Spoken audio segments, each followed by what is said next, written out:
Bueno, los saludo a todos, bienvenidos a esta nueva sesión de nuestro Hub Esquema. Hoy vamos a hablar de un tema muy interesante, a seguir reforzando todos estos temas que hemos venido trabajando de lo que es el proceso de diseñar para la neurodiversidad, de tener espacios inclusivos.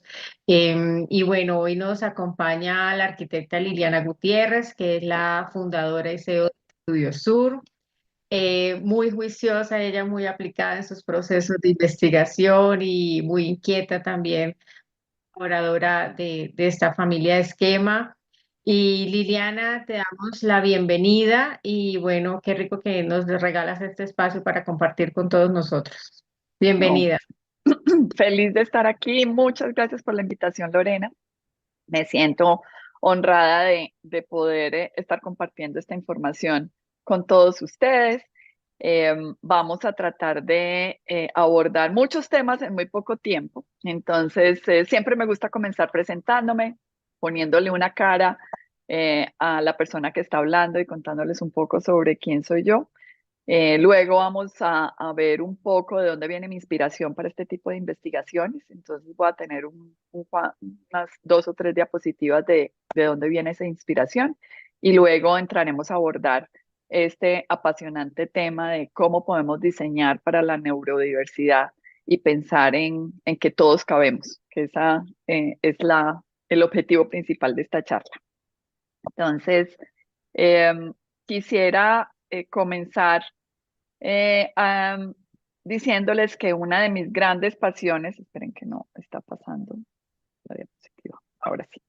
Una de mis grandes pasiones es la investigación. Siento que una linda manera de dejar una huella en la sociedad es compartiendo lo que aprendo a través de actividades como estas y por eso soy profesora en la Universidad de los Andes y en la Universidad Pontificia Bolivariana desde hace ya casi 20 años.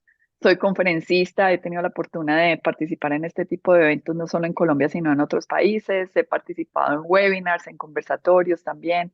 He sido moderadora en varios conversatorios y mesas redondas, en donde aprendo muchísimo también de otras personas. Em, las lecturas, las conferencias, los documentales, los cursos académicos, las conversaciones con clientes, colegas, amigos, han sido decisivos en mi carrera porque no solo me gusta enseñar, sino también me gusta aprender. Entonces aquí vengo a compartir parte de lo que he aprendido. Adicionalmente, como Lorena les acaba de decir, soy socia cofundadora de Estudio Sur hace casi 20 años junto a mi socia y amiga Andrea Sánchez fundamos Estudio Sur, una firma dedicada exclusivamente a hacer proyectos de arquitectura interior. Tenemos sedes en Bogotá, en Medellín y en Estados Unidos. Creamos espacios con sentido, despertamos emociones, generamos experiencias transformadoras. Creemos fielmente que cada espacio tiene una historia para contar y mientras estamos diseñando, ayudamos a contarla. Estamos comprometidas con la innovación, la creatividad, el crecimiento de nuestros clientes. Aquí están viendo algunas fotos de nuestros proyectos. Contamos con una metodología propia que se llama un clic al cambio y con esta metodología ayudamos a nuestros clientes a imaginar un futuro mejor, aprovechando el poder del diseño para generar soluciones que sean innovadoras, que mejoren el entorno construido y la experiencia humana. Pero no solamente soy Estudio Sur. Em, y por eso vengo a contarles sobre esta investigación que tiene un significado especial para mí. Cuando mi hijo tenía 2 años, le diagnosticaron un trastorno de procesamiento sensorial. En ese momento, ninguno de nosotros entendía lo que eso significaba y qué implicaciones iba a tener, no solo para él, sino para quienes estábamos a su alrededor. Para explicarles en pocas palabras qué es la integración sensorial, voy a usar palabras de Ayola Cuesta, quien fue su terapeuta en ese momento, cuando comenzamos nuestro proceso con nuestro hijo Federico. Todos los niños nacen con la capacidad de organizar la información que captan a través de sus sentidos y la transforman en experiencias que determinan su relación con el mundo inmediato.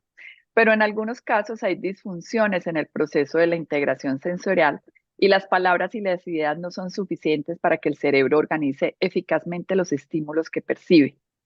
Solo mediante la aplicación de terapias ocupacionales y o físicas, porque en algunos casos requiere las dos, en otras no. Eh, y con la comprensión de los padres y las personas que están alrededor de los niños, ellos podrán tener la posibilidad de corregir estos problemas y llevar una vida normal. Y me siento muy orgullosa de decir que este ha sido el caso de mi hijo, porque gracias a las decisiones que tomamos en su momento, los niños son como esponjas, absorben muy rápidamente las cosas, entonces hay que abordar estos temas de manera inmediata, no dilatarlos, no, esto es pasajero, no, hay que abordarlo de manera inmediata. Se los doy como una lección de vida a través de mi experiencia. Entonces, con estas decisiones que se tomaron a tiempo y las adaptaciones que hicimos en los espacios, pues Federico hoy es un niño que es muy social, es muy deportista, académicamente sobresaliente. Y por eso quiero contarles esta experiencia como mamá y como interiorista. Como les dije al principio, siempre me gusta comenzar mis charlas contando de dónde viene mi inspiración. Y las fotos que ustedes están viendo de las dos personas que ven en esta diapositiva son de Ayola Cuesta y de Belsi Saldarriaga, que fueron las terapeutas ocupacionales y son cofundadoras de Siete Sentidos. Su sede está en Medellín. Yo vivo en Bogotá, pero nos trasladamos soy de Medellín, lo van a sentir en el acento, nos trasladamos para hablar con ellas en el momento en que enfrentamos este tema cuando Fede tenía 2 años. Ellas nos guiaron desde su experiencia profesional y junto al amor incondicional que siento por mi hijo Federico, me motivaron a hacer esta investigación. Otras fuentes de inspiración vienen desde los libros. Como buena investigadora, creo que es importante investigar, leer, basarnos en información y en data que sea comprobable. Entonces, aquí les dejo para que si quieren le tomen una fotografía a la diapositiva a quienes les gustan estos temas, tengan bibliografía importante. El primer libro, el que ven más grande al lado izquierdo, La integración sensorial, fue mi Biblia durante los primeros años de Federico. Es un libro que explica cómo muchos comportamientos de conducta en los niños con hiperactividad, irritabilidad, ansiedad, dificultad para relacionarse, en pocas ocasiones son comprendidos no solo por sus padres, sino también por sus profesores, porque la gran mayoría ignoran que pueden tratarse de una disfunción de origen neuronal y que eso exige ciertos cambios en los espacios y en los comportamientos que tengamos con ellos. Hay otros libros que están viendo allí, no voy a entrar en detalle, pero quienes estén en el mundo de la educación, súper recomendado el de neurodiversidad en el aula de clase. Si quieren ahondar en temas no de integración sensorial, sino autismo, el segundo libro en la parte de arriba, pequeño, Uniquely Human, es un libro muy interesante que retrata el autismo como una forma única del ser humano. Eh, los dos libros que están viendo, los dos documentos que están viendo en la parte de abajo, que tienen como un cuadrito rojo en la parte de arriba, son dos artículos que pueden descargar de manera gratuita por internet de la firma HOK. Esta es una firma global de arquitectura, diseño de interiores, ingeniería, planificación, consultoría, y ellos han venido haciendo un estudio muy juicioso sobre la neurodiversidad. Entonces los invito, si este tema les apasiona, para que los descarguen y los lean. Como les digo, pueden verlos de manera gratuita. Y para quienes no les gusta leer, porque no a todos les gusta leer, pues también se pueden inspirar a través de películas y de documentales y series. Entonces, pues aquí les dejo algunas, desde la parte de arriba a la izquierda. Podemos comenzar con una película del 2010, en donde esta película se basa en la vida de una mujer con autismo que se convirtió en una experta en el diseño de instalaciones para el manejo del ganado, y la película muestra cómo el diseño del entorno puede afectar positivamente a las personas con diferentes necesidades neurológicas. Rayman, un clásico, creo que de mi generación, quien no supo de Rayman, puede que para unas generaciones más nuevas no, pero de mi generación todos lo teníamos claro. Y aunque esta película se basa principalmente en esa relación entre dos hermanos, también plantea cuestiones sobre la comprensión y el apoyo de personas neurodiversas. A la derecha, arriba, hay otra película que es más reciente, es del 2016, The Accountant, protagonizada por Ben Affleck, y sigue la vida de un contador con autismo que tiene habilidades sobresalientes en matemáticas y análisis, y presenta cómo el personaje utiliza su neurodiversidad para enfrentar desafíos profesionales y personales. Abajo a la izquierda hay un documental también del 2016 muy interesante que se llama Life Animated, y en este documental muestran la vida de un joven con autismo y cómo se comunica y comprende el mundo a través de las películas animadas de Disney. Y si se quieren ir un poco más light todavía, pues pueden ver series como The Good Doctor, Atypical o The Everything's Gonna Be Okay, que obviamente, como les digo, es mucho más light y no recrea fielmente lo que tiene que ver con la neurodiversidad, pero puede ilustrar cosas que pueden ser interesantes para que las tengan en cuenta. Pero comencemos por el principio. ¿Qué es la neurodiversidad? Y para ello quiero mostrarles un video. Me voy a quitar mis audífonos porque a veces, dependiendo de la aplicación.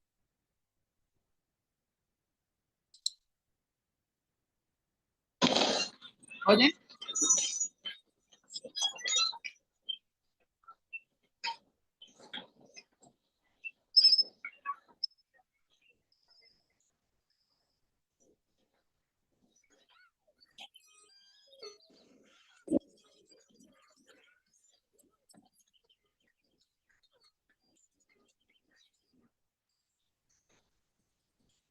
No, no se logra captar bien los sonidos externos del audio.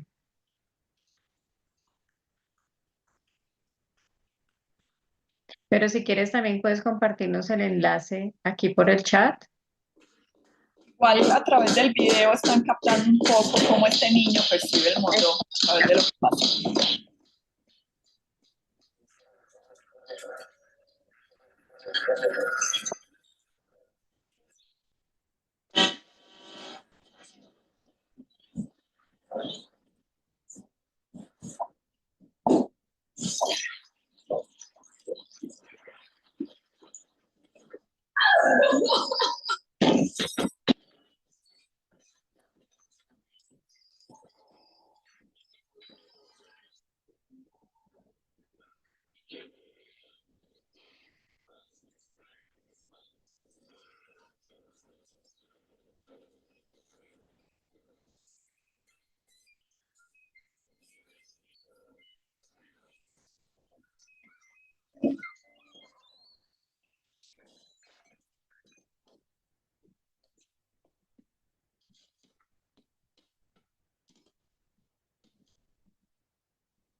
Para mí es muy potente este video. Les voy a compartir el enlace para que lo vean. En realidad no hay una sola palabra en él, sino es todos esos sonidos que está percibiendo este niño y cómo no es capaz de procesar todo lo que está pasando y entra en caos. Eh, yo te mando el enlace, Lore, para que lo puedas compartir.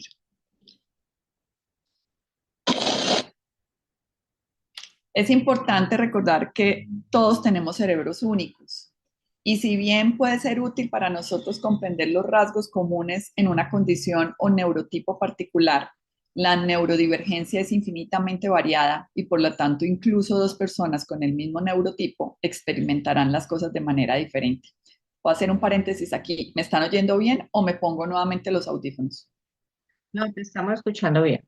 Perfecto. Gracias. Creo que esta frase junto al video que acabamos de ver puede ayudarnos a entender qué es la neurodiversidad. Esta es una frase dicha por un estudiante autista. Somos peces de agua dulce en agua salada. En agua dulce funcionamos bien, en agua salada luchamos por sobrevivir. Y si a eso sumamos, que esta cifra es muy, muy importante, que entre el 15 y el 20% de las personas que son neurodivergentes, son neurodivergentes, pero menos del 50% de las personas no lo saben. O sea, pensemos que de cada 100 personas, entre 15 y 20 son neurodivergentes, pero esas 15 o 20 es solamente la mitad, es decir, 7 personas lo saben. Entonces, este es un tema muy importante, esto es una proporción significativa de talento que debemos considerar cuando estemos diseñando espacios. La mayor comprensión y conciencia que la gente tiene sobre la neurodivergencia significa que las tasas del diagnóstico solo están aumentando. De hecho, hay unos estudios recientes después de pandemia en donde esta cifra queda corta. Pareciera que es mucho mayor esta cifra. Entonces, eh, esto es un punto muy importante para que tengamos en cuenta. Cada persona tiene una forma única de procesar y percibir el mundo. La neurodiversidad habla de esa variabilidad en el funcionamiento cerebral, en esas características cognitivas, emocionales y conductuales que tenemos. Y dentro de la neurodiversidad se abarca una amplia gama de condiciones neurológicas que incluyen, pero no están limitadas, al trastorno del espectro autista, que afecta de manera a las personas, cómo ellos perciben y socializan con otras personas, lo que causa problemas en la interacción social y la comunicación. También está el trastorno de déficit de atención e hiperactividad, que puede ocasionar baja de autoestima, problemas en las relaciones y dificultades en la educación o el trabajo. Está la dislexia, que es un trastorno de aprendizaje caracterizado por la dificultad para leer. El síndrome de Asperger, que es un trastorno de comportamiento que afecta la capacidad de socializar y comunicarse con efectividad. El síndrome de Tourette, que son movimientos repetitivos o sonidos no intencionales. El síndrome de Rett, este se da solo en niñas y aparece después de los 6 meses, donde las niñas comienzan a perder rápidamente la coordinación, el habla y la capacidad para usar las manos. No se oye. Y ¿no me oye? Sí. Y el trastorno de procesamiento sensorial, el cual ya les hablé, que viene les conté lo de mi hijo, en donde hay dificultades sensoriales que impiden que el niño pueda desenvolverse en su día a día. Y si dentro de ese gran espectro sabemos que el 70% hablan del autismo, del trastorno de déficit de atención e hiperactividad y de la dislexia, pues es importante que los tengamos en cuenta en los espacios, porque además ellos son los que más necesitan que tengamos adaptaciones desde el espacio.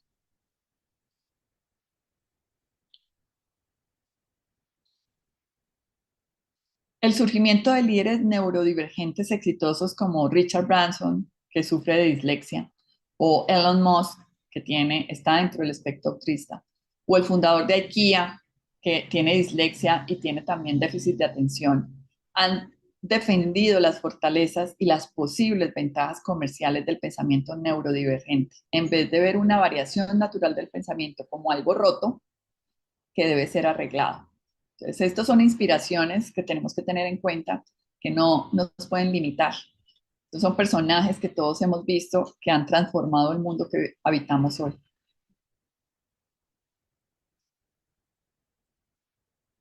En lugar de considerar estas diferencias neurológicas como trastornos o discapacidades, el enfoque de la neurodiversidad busca valorar y celebrar la diversidad de las capacidades y perspectivas que cada persona aporta. Cada tipo de cerebro tiene fortalezas y habilidades únicas. Lo único que necesitamos es descubrirlas realmente. Y entendiendo que con Lorena hemos estado en muchos temas hablando sobre la neuroarquitectura. De hecho, participé activamente oyendo a los conferencistas en el Summit de Neuroarquitectura y aprendí muchísimo y es parte de la motivación por la que estoy haciendo esta investigación. Pues también hay que hablar de cuál es esa relación entre la neuroarquitectura y la neurodiversidad. Y es que ambos conceptos son complementarios, porque cuando se crean ambientes más inclusivos y comprensivos, pues estamos abarcando más personas, estamos pensando más en los usuarios. Y esa es una relación importante que tenemos que tener. Cuando pensamos en la neurodiversidad, y como les dije, soy investigadora y me gusta basarme en data, hay estudios que nos demuestran que sí tienen ventajas en diferentes aspectos. Entonces, quiero mostrarles algunas de esos estudios que han demostrado esas ventajas. Hay estudios que demuestran que aulas organizadas y diseñadas de manera inclusiva facilitan la participación y el compromiso de estudiantes con necesidades especiales de aprendizaje. Salas sensoriales y entornos de terapia diseñados para proporcionar estímulos controlados pueden ayudar a regular las respuestas sensoriales y emocionales. Hay investigaciones que han encontrado que entornos con niveles altos de ruido y luces brillantes pueden aumentar la ansiedad y el estrés en personas con autismo y otros trastornos de procesamiento sensorial. Hay estudios que demuestran que los espacios que consideran las necesidades individuales de las personas pueden aumentar la concentración y la comodidad. Entornos que sean accesibles y bien diseñados pueden fomentar la participación en la comunidad y reducir la sensación de aislamiento. Y también es importante que hablemos un poco de esos conceptos que están asociados con la neurodiversidad. Es importante destacar que estos términos representan aspectos de la personalidad y de la experiencia sensorial y no están relacionados directamente con la neurodiversidad, pero muchas personas sí encuentran una relación. Entonces quiero contarles un poco cuál es la diferencia entre ellos. La hipersensibilidad es una condición en la cual los sentidos de una persona son más sensibles de lo normal. Esto significa que pueden experimentar estímulos sensoriales como ruidos, luces o texturas de manera más intensa y abrumadora que otras personas. Las personas hipersensibles pueden sentirse fácilmente sobrecargadas y pueden necesitar ambientes más calmados y controlados para sentirse cómodos. Al contrario, la hiposensibilidad es una condición en la que una persona tiene una menor sensibilidad a los estímulos sensoriales. Esto puede llevar a que la persona necesite estímulos más intensos o una mayor estimulación para percibir y procesar la información del entorno. Las personas con hiposensibilidad pueden buscar ambientes más estimulantes y pueden tener una mayor tolerancia a ruidos fuertes o a luces brillantes. Yo soy hipersensible, mi esposo es hiposensible y habitamos el mismo espacio. Imagínense las implicaciones que puede tener eso para el espacio. Otro concepto asociado a la neurodiversidad es la introversión. Los introvertidos son personas que encuentran su energía internamente y se sienten más cómodos en entornos más tranquilos y con menos interacción social. Prefieren la reflexión interna y pueden sentirse agotados después de pasar mucho tiempo en situaciones sociales extrovertidas. Yo soy una persona introvertida. En cambio, los extrovertidos encuentran su energía al interactuar con otras personas y en entornos sociales. Disfrutan de la compañía de otros y tienden a ser más abiertos y expresivos en situaciones sociales. Imagínense el impacto que puede tener, por ejemplo, esto en espacios de trabajo, en donde hay personas introvertidas y extrovertidas.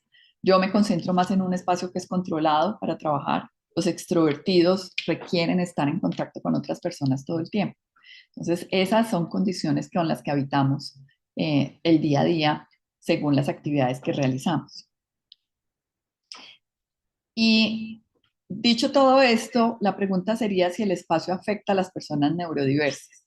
Y siendo este encuentro los viernes en la mañana un momento para poder preguntarnos si el espacio afecta a las personas neurodiversas, yo me atrevería a decir netamente que sí, sin ninguna duda, afecta al espacio. Pero nuevamente, siendo investigadora, quiero ponerlos a ustedes a que piensen en ello. Entonces, les voy a hacer una serie de preguntas. Y ustedes internamente piensen, respondan sí o no a estas preguntas. La primera sería, ¿hay algún aspecto específico de los espacios que les resulte incómodo, como la iluminación, el ruido, los colores, la disposición del mobiliario?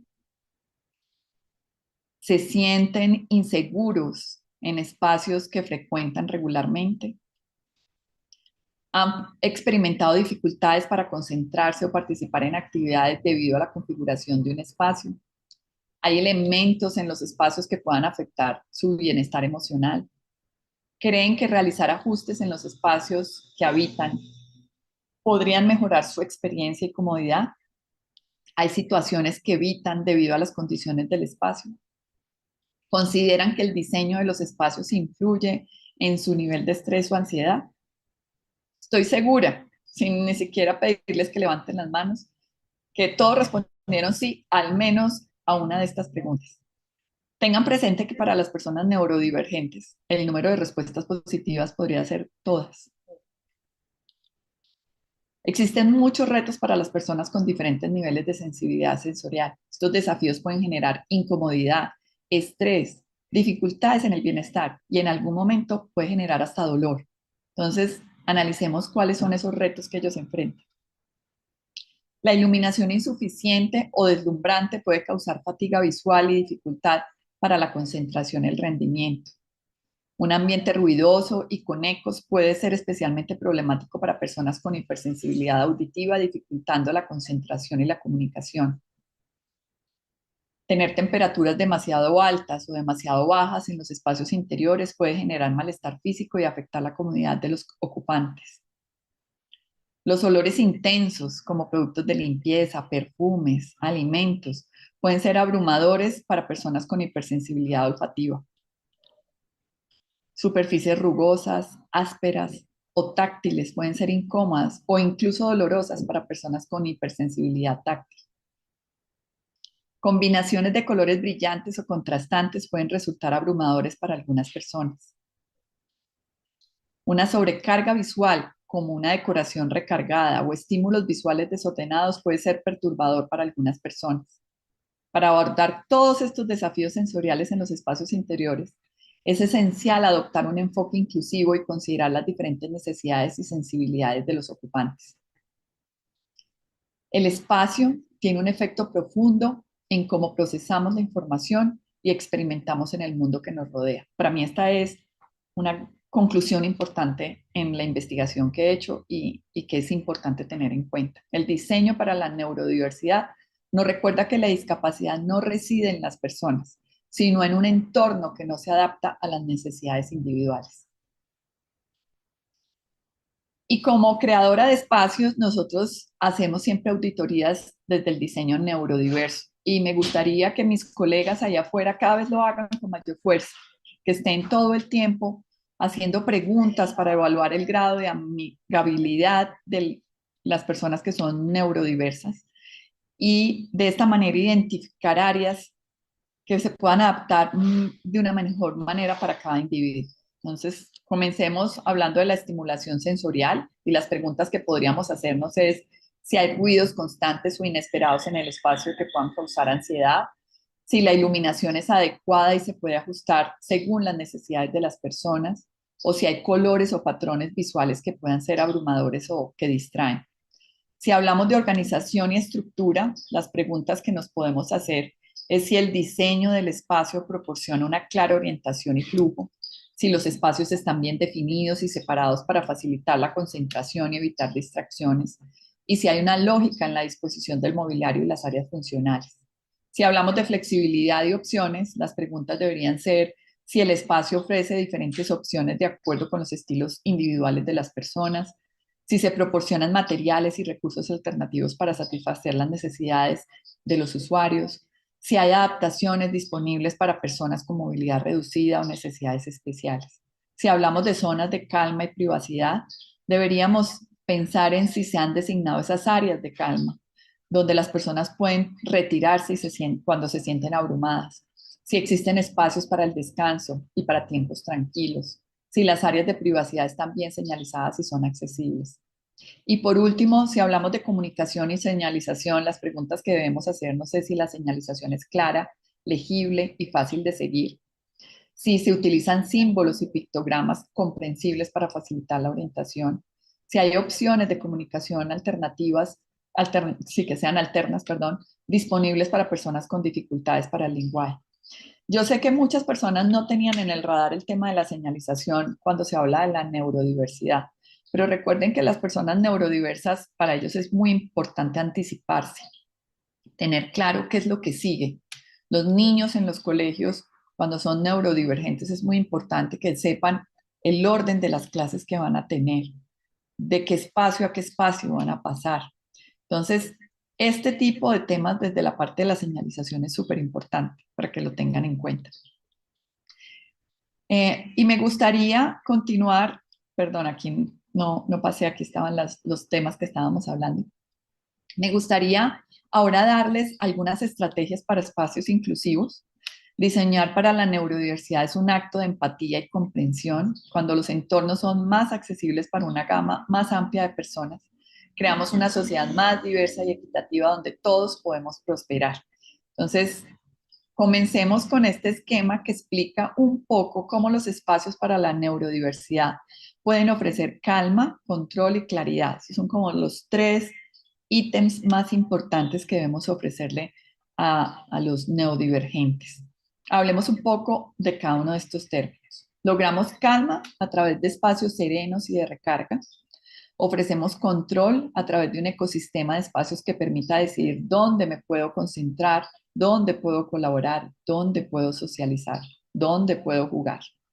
El espacio tiene claridad cuando es intuitivo, fácil de entender y con formas sencillas.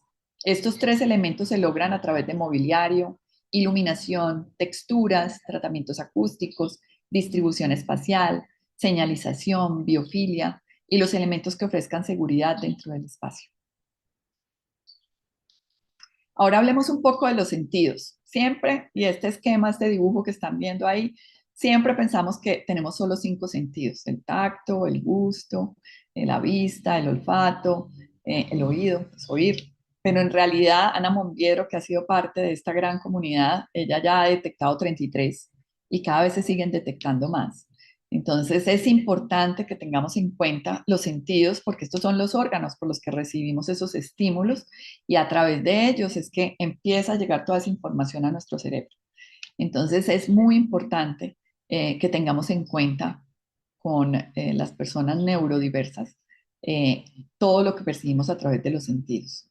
Ya hemos hablado de la hiper y de la hiposensibilidad, pero también es necesario hablar de otros conceptos relacionados con los sentidos, como la sensibilidad multisensorial. Algunas personas neurodivergentes pueden experimentar una mayor conexión o integración multisensorial. Por ejemplo, pueden asociar colores o sonidos con emociones. La sobrecarga sensorial es otro tema importante para hablar. Las personas con ciertas condiciones neurodivergentes pueden ser más propensas a la sobrecarga sensorial, lo que ocurre cuando se enfrentan a una cantidad excesiva de estímulos. También pueden existir intereses sensoriales específicos. Una compañera de mi hija solo le gusta comer camarones, zanahoria y arroz. El resto de lo que come tiene una hipersensibilidad del gusto y no es capaz de recibirlo. Entonces ella come eso al desayuno, al almuerzo y a la comida. Hay que entender que hay personas neurodivergentes que pueden tener intereses sensoriales específicos. Y también hay necesidades de adaptación sensorial en el entorno para garantizar esa comodidad y ese bienestar. No sé quiénes han oído el concepto de la propiocepción. Ese es un sentido adicional dentro de esa gran lista de los 33 sentidos. Y para ponerlo en unas palabras fáciles de entender para quienes nunca lo habían oído, la propiocepción habla de cómo percibimos la posición, el movimiento y el esfuerzo de nuestro cuerpo sin depender de la visión. Es decir, les pongo un ejemplo muy claro. Ustedes están dormidos, se despiertan y van a ir al baño. Está todo apagado y no necesitan ver para llegar al baño. Eso es la propiocepción. O cuando ustedes están en un espacio de juegos, un niño está en un espacio de juegos y es capaz de moverse entre todos los juguetes del espacio. La propiocepción te permite eso. Y es súper, súper, súper importante para los neurodivergentes. Entonces hay que tenerla en cuenta cuando estemos diseñando espacios para la neurodiversidad. La proxémica es otro concepto muy importante que tenemos que tener en cuenta cuando diseñamos para la neurodiversidad. Este es un estudio que se hace del espacio interpersonal o la distancia física y social que mantenemos entre nosotros y los demás para sentirnos seguros y cómodos. Además, es el estudio de cómo las personas pueden conectarse entre sí en un espacio físico. Es relativa estas distancias, entonces no es una norma a nivel global porque depende mucho también de la cultura. Pero estos son unas características generales a tener en cuenta. Cuando hablamos del espacio íntimo, es lo suficientemente cerca como para sentir el calor corporal y las fenómenos de las personas. Y solo se da entre miembros del círculo de proximidad más cercano como la familia. Tú no te sientes incómodo si estás con tu novio, tu novia o tu hijo, si estás abrazándolo o pegaditos. Pero si un desconocido se te pega, te sientes y hay reacción inmediata. Esa sería ese espacio íntimo. Luego tenemos el espacio personal. El espacio personal es lo suficientemente cerca como para hacer contacto físico.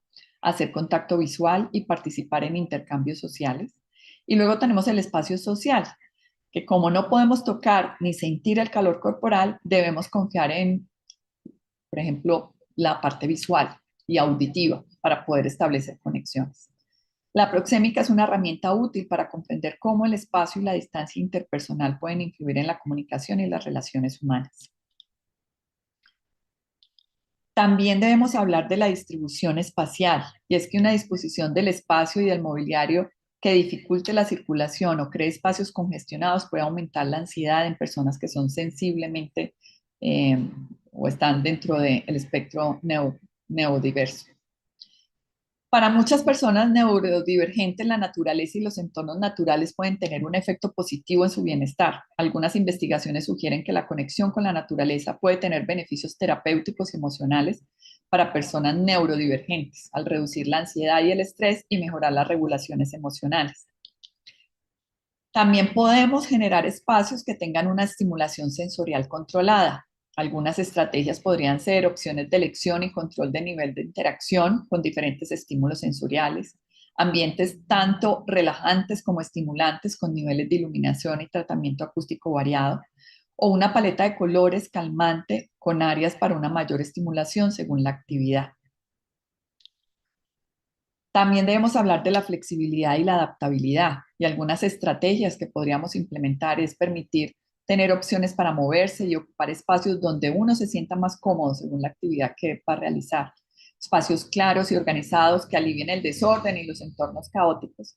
Y un mobiliario variable y flexible que se pueda regular, subir, bajar, mover, que sea ergonómico. Funcionaría también muy bien. La señalización clara y comprensible, como les expliqué, es muy importante para que ellos puedan anticipar y sepan hacia dónde van, tener acceso a información sobre entradas, salidas, orientaciones claras e intuitivas a través de métodos de señalización, de iluminación, de color, también es muy importante. Clave, generar áreas de calma y retiro, esos retiros donde puedan volver a canalizar esos estímulos que pueden estar sobrecargándolos. Es muy importante también tenerlo.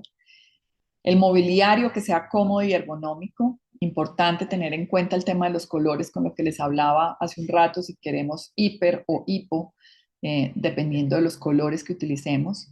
Ya les voy a hablar de las texturas en el mobiliario, cómo pueden también generar dolor, por ejemplo, en los espacios de salud. Entonces también es muy importante que esa comodidad no sea solamente desde la parte ergonómica, sino también desde la parte táctil. Quiero mostrarles dos casos concretos en el campo del interiorismo, uno en la atención médica y otro en los espacios de trabajo. Con esto voy cerrando la presentación. Y es que ahora es el momento, con toda la información que les acabo de dar, de trasladar estas estrategias a los espacios.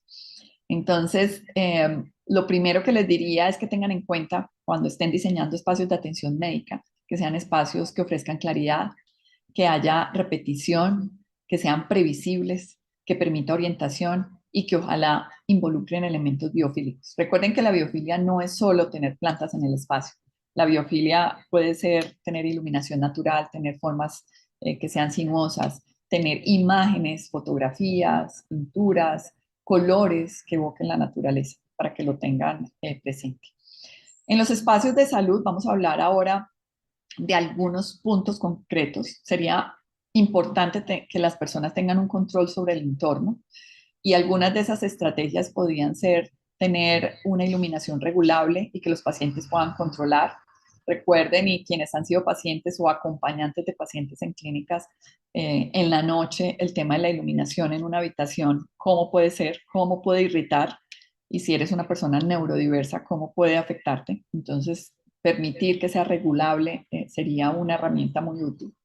Eliminar dispositivos y equipos ruidosos, especialmente aquellos que se activan automáticamente, como válvulas de descarga automática de inodoros, secadores de manos eléctricos, dispensadores de toallas de papel, sistemas de megafonía.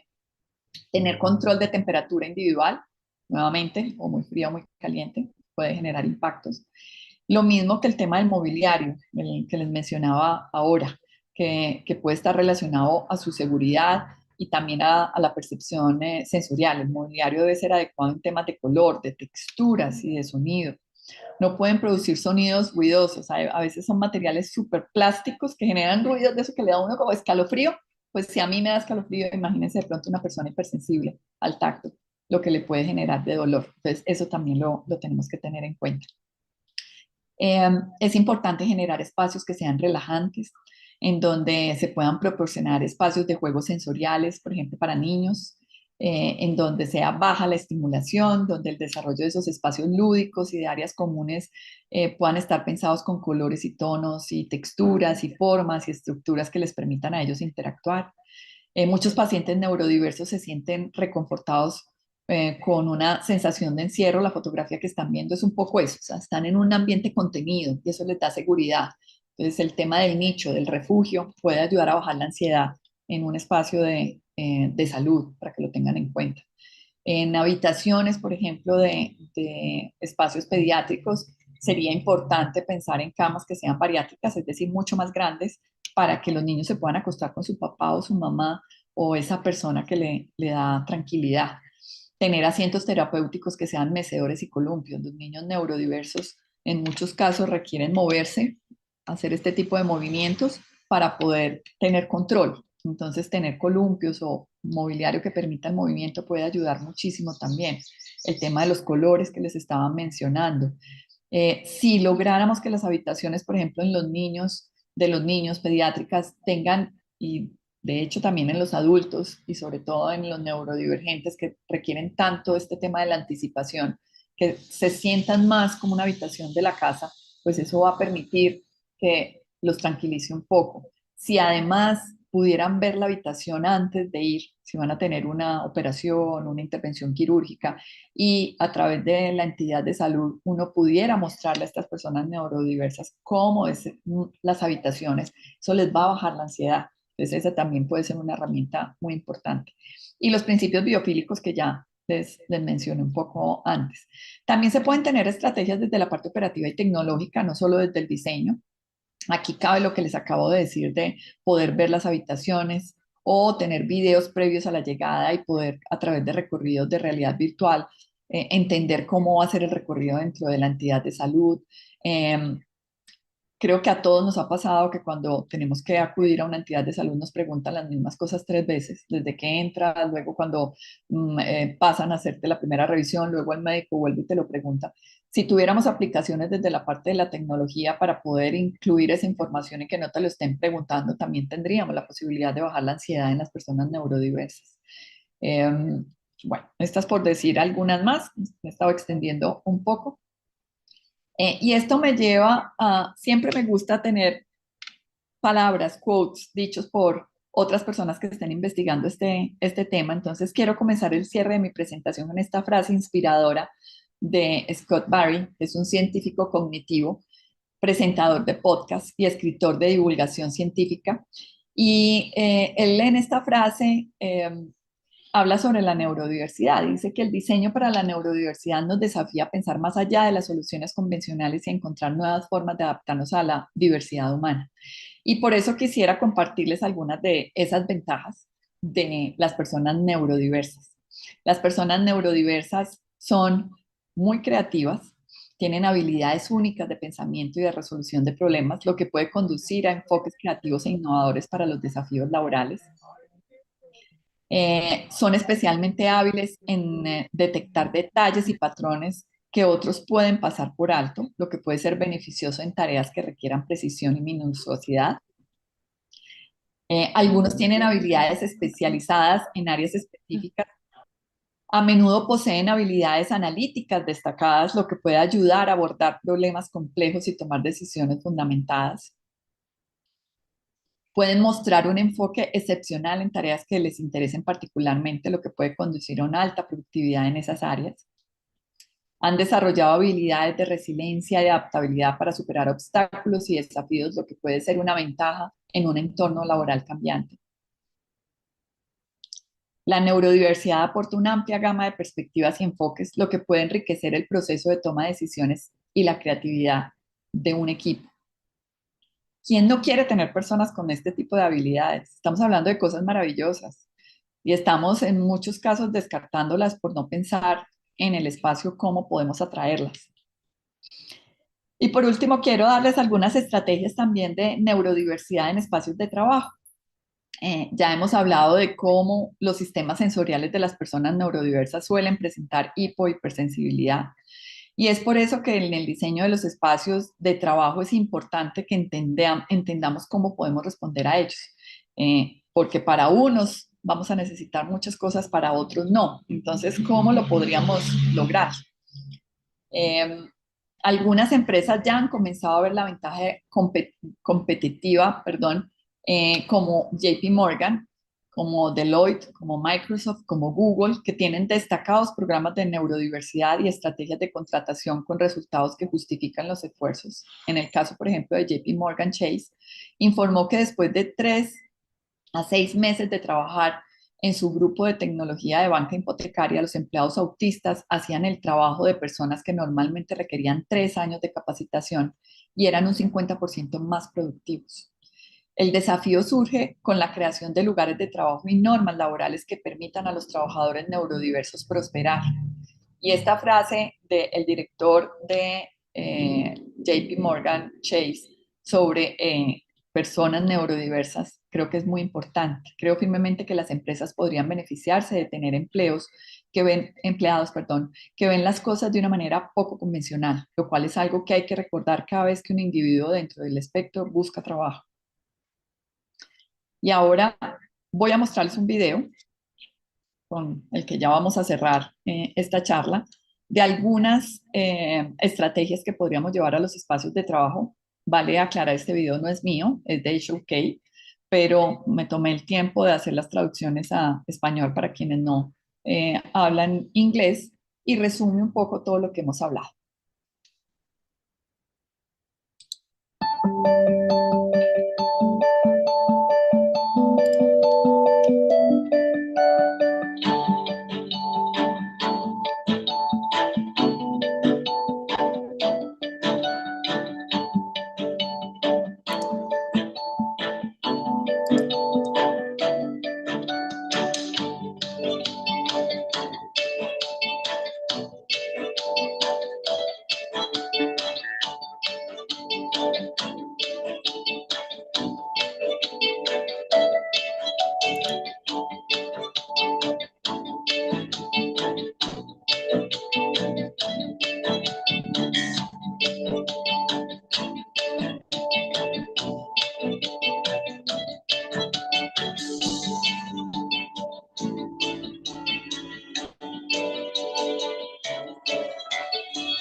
Dicho esto y como reflexión final, el diseño inclusivo beneficia a todos los usuarios, no solo a aquellos con necesidades específicas. Al diseñar para la neurodiversidad se crean espacios más accesibles y amigables para todas las personas, lo que a su vez fomenta la creatividad y la innovación.